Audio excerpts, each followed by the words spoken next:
നെയ്യപ്പം ഇനി ആരും നന്നാവില്ല എന്ന് പറയില്ല കേട്ടോ. നല്ല സോഫ്റ്റായിട്ട് വീർത്ത് വരുന്ന നെയ്യപ്പം ആർക്കും തന്നെ, കുട്ടികൾക്ക് പോലും സിമ്പിളായിട്ട് പെട്ടെന്ന് തയ്യാറാക്കി എടുക്കാം കേട്ടോ.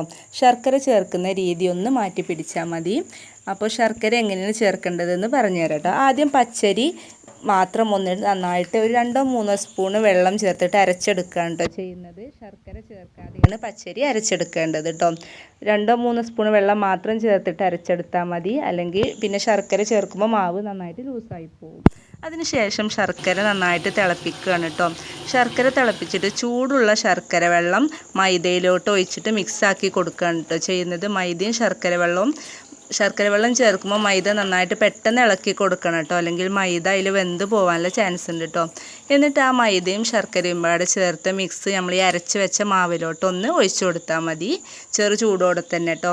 ശേഷം അതിലേക്ക് കുറച്ച് നല്ല ജീരകവും അതുപോലെ തന്നെ ഏലക്കപ്പൊടിയും ഒക്കെ വേണമെങ്കിൽ ഓപ്ഷണലാണ് കേട്ടോ, വേണമെങ്കിൽ മാത്രം ചേർത്ത് കൊടുത്താൽ മതി. ഒരു നുള്ള് അപ്പസോഡയും ഉപ്പും അത് പിന്നെ നിർബന്ധം കേട്ടോ. അതും കൂടി ചേർത്തിട്ട് നന്നായിട്ടൊന്ന് മിക്സ് ചെയ്തെടുക്കുക. ഇത്രയേ ഉള്ളൂ. നല്ല സിമ്പിളായിട്ടുള്ള നല്ല സോഫ്റ്റായിട്ട് വീർത്ത് വരും കേട്ടോ. മാവ് ഒഴിക്കുമ്പോൾ തന്നെ നന്നായിട്ട് വീർത്ത് വരും. നല്ല സോഫ്റ്റാണ്, കുട്ടികൾക്ക് പോലും തയ്യാറാക്കിയെടുക്കാം കേട്ടോ. ഈ ഒരു ശർക്കര നമ്മൾ ചേർത്ത് കൊടുക്കുമ്പോൾ ഈ ഒരു രീതിയിൽ ചേർത്ത് കൊടുത്താൽ മതി കേട്ടോ. അത് കണ്ടില്ലേ, നന്നായിട്ട് വീർത്ത് വരുന്നുണ്ട് കേട്ടോ. നമ്മൾ പച്ചരി അരക്കുമ്പോൾ അതിലേക്ക് 2-3 സ്പൂൺ വെള്ളം ചേർത്തിട്ട് മാത്രം അരി ഒന്ന് അരച്ചെടുക്കുക. നല്ല മുറുക്കത്തിൽ ചെറിയ തരികളോട് കൂടി തന്നെ അരച്ചെടുക്കുക. അത് കഴിഞ്ഞ ശേഷം മൈദയും ചൂടുള്ള ശർക്കര വെള്ളം പാടെ മിക്സാക്കിയിട്ട് ഇതിലേക്ക് ഒഴിച്ചു കൊടുക്കുക കേട്ടോ.